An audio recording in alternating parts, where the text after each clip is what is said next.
చెప్పుకుంటూ ఉన్నారు. పవన్ కళ్యాణ్ కూడా ముద్రగడ ఆరోగ్యం మీద వాకబు చేసినట్టుగా తెలుస్తోంది. ఇక ఇవాళ కీలకంగా వైఎస్ఆర్ కాంగ్రెస్ పార్టీ ముఖ్య కాపు నేతల భేటీ జరగబోతోంది. తోట త్రిమూర్తుల ఆధ్వర్యంలో మనం చూసాం 2024 ఎన్నికల్లో వైఎస్ఆర్ కాంగ్రెస్ పార్టీ పరిస్థితి ఏంటి అనేది. సో కాపు ఓటర్లు కీలకం కాబట్టి ఆ కాపుల్లో మెజారిటీ సంఖ్యలో కూటమికి సపోర్ట్ చేసి సంఖ్యలో మాత్రమే జగన్ వెంట ఉన్నారు, వైసీపీ వెంట ఉన్నారు.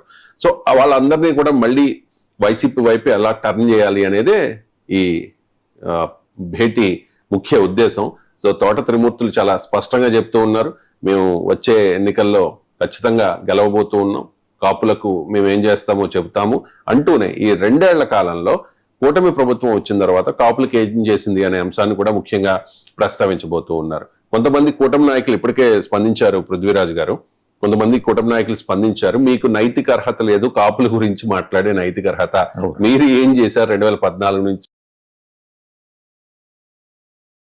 ఇవాళ చాలా అంశాలను అయితే ఖచ్చితంగా తోట త్రిమూర్తుల ఆధ్వర్యంలో రేజ్ చేయబోతూ ఉన్నారు. ఏమంటారు ఈ మీటింగ్ గురించి మీ కామెంట్ ఏంటి పృథ్వీరాజ్ గారు? కాపు నేతల మీటింగ్ ఇది, కాపునాడు కాపు నాయకులు ఈ తోట త్రిమూర్తులు గారు అంటే మాకు కూడా ఏ పార్టీలో ఉన్నా గౌరవం. ఎప్పుడు అక్కడే మా పొలం కూడా అక్కడే ఉందండి ద్రాక్షారామంలో. సో ఎప్పుడు వెళ్ళినా మామూలుగా మాట్లాడతారు, తమ్ముడు ఎలా ఉన్నావు అని అంటారు. అక్కడి వరకు ఆప్యాయత అన్నీ బాగానే ఉంటాయి.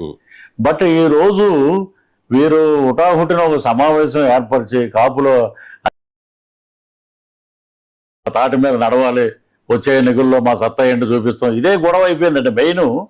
ఎక్కడైనా సరే చంద్రబాబు నాయుడు గారు, ఇప్పుడు పవన్ కళ్యాణ్ గారు చెప్పే మాట ఏంటంటే, నన్ను కాపులలో ముద్ర వేయకండి, కులం అనేది మనకి ఒక పేరుకి కులం, అందరూ కావాలి మనకి, అందరూ మనతో కలవాలి, అందరితో మాట్లాడాలి, అందరూ లేకపోతే మనకి ఎవరు వేస్తారు ఓట్లు, మొత్తం అందరిని కలుపుకోవాలి, గోవిందుడు అందరి వాడు లాంటి వాడండి పవన్ కళ్యాణ్ గారు.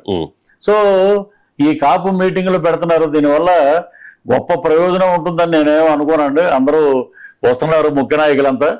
కానీ 2014 నుంచి 2014 మళ్ళీ అలాగే 2019లో జగన్మోహన్ రెడ్డి గారు అధికారంలోకి వచ్చాక మరి ఈ కాపు నాయకులందరూ ఏం చేశారనేది ఇంతవరకు వారే ప్రశ్నించుకుంటే ఈ మీటింగ్లో మంచి పాయింట్ వాళ్ళకి దొరుకుతుందండి. వాళ్ళు చేసింది ఏం లేదు, కాపులకు ఏం చేశారంటే ఈరోజు సగర్వంగా చెప్తానండి. ఎప్పుడు కాపుల గురించి నేను ఎక్కువ మాట్లాడను. ఏంటంటే ఈరోజు అసెంబ్లీలో చూస్తే 11 మంది కాపు ఎమ్మెల్యేలు, 2 ఎంపీలు, చూసిన చైర్మన్లు ఒక 40 పైచులకు చైర్మన్లు ఉన్నారు. ఇంతకన్నా ఏం కావాలి అసలు కాపులకు ఇచ్చే గౌరవం మర్యాద? ప్రపంచంలో ఎవరో ఇవ్వలేదండి ఇలాంటి ఇది. కానీ ఇంకా కాపులకు చేయాలి. కాపులు అనేవాళ్ళు ఆర్ఏసీలో ఉండండి 27% ఉంటే మన దౌర్భాగ్యం ఏంటంటే రైలు భోగిలో ఆర్ఏసీ టికెట్లే మనకి. ఇప్పుడిప్పుడే పవన్ కళ్యాణ్ గారు వచ్చాక మనకి అందరికీ బెర్తులు దొరుకుతున్నాయి. ఆ మొత్తం రైలు నిండనివ్వండి రా బాబు అని ఆయన ఒకటే మాట్లాడుతున్నాడు, నన్ను కులముద్ర వేయకండి, కాపు అనేది మనం అనుకుంటాం, మన వచ్చిన కులం అది భగవంతుడు కాబట్టి అందరూ కావాలి మనకి. అన్ని కులాల్లో ఉన్నారు ఆర్థికంగా వెనకబడిన వాళ్ళని పైకి తేవాలి. వీళ్ళు ఏం చేశారనేది చెప్పమనండి. కాపు కార్పొరేషన్ 2019 జగన్మోహన్ రెడ్డి గారు ఉన్నప్పుడు ఇప్పుడు ఉన్న వాళ్ళ వరకు ఏం చేశారు? కాపులతోటే తిట్టించారు, వాళ్ళ పదవుల కోసం చూసుకున్నారు. కానీ కాపు అనేకత, కాపుల యొక్క వర్గాలు ఇలాగ అట్టడుగు దిగజారిపోయినాయి. కాపు కార్పొరేషన్ మనం కూడా ఏం చేయలేకపోయినాం అనే మాట తోట త్రిమూర్తులు గారి నోటంపై ఇంతవరకు రాలేదు. ఏదో కాపులు నలుగురు సమావేశపరిచి ఏదో 4 మాటలు మాట్లాడుకుని భోజనం చేసి వెళ్ళిపోతారు తప్ప దీనివల్ల ఒరిగే ఓ ప్రయోజనమే ఉండదండి. ప్రజలందరూ ఏకతాటికి మీద. రెండోసారి నేషనల్ అవార్డు పంచాయతీరాజ్ శాఖ ద్వారా ఆయన అందుకున్నారన్నమాట. Hats up to Pawan Kalyan garu as a deputy CM of Andhra Pradesh. అది ఇంత సర్వీస్ చేస్తున్నాడు మనవాడు. వెనకాల పుష్యంగా ఉండాలి, పిల్లర్స్లా ఉండాలండి వీళ్ళందరూ ఏ పార్టీలో ఉన్నా. ఎక్కడైనా చంద్రబాబు నాయుడు గారు కులం గురించి ఎక్కడ రాదండి బయటికి, వాళ్ళ కార్యకర్తలే మాట్లాడరు. జగన్మోహన్ రెడ్డి కార్యకర్తలు ఎక్కడ రేట్ల గురించి మాట్లాడరు.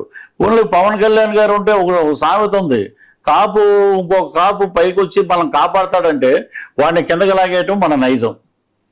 కాబట్టి ఇవన్నీ ఏదో మీటింగ్లు పెట్టుకుంటే బాగానే ఉంటాయి కానండి. కానీ రానున్న 2029 ఎలక్షన్లో ప్రజలందరూ కూటమి వైపే ఉన్నారు, పవన్ కళ్యాణ్ వైపు. 3 ఏళ్ళు ఉంది కదా చూద్దాం. నిన్న పవన్ కళ్యాణ్ గారు 3 ఏళ్ళు ఉంది, ఏమో వాళ్ళ అధికారంలోకి వచ్చినా కూడా రానివ్వను, కానీ ఒకవేళ ఏంటది నార తీస్తా, నార తీస్తాను. పెట్టి నార తీస్తా, నిన్నటి వార్నింగ్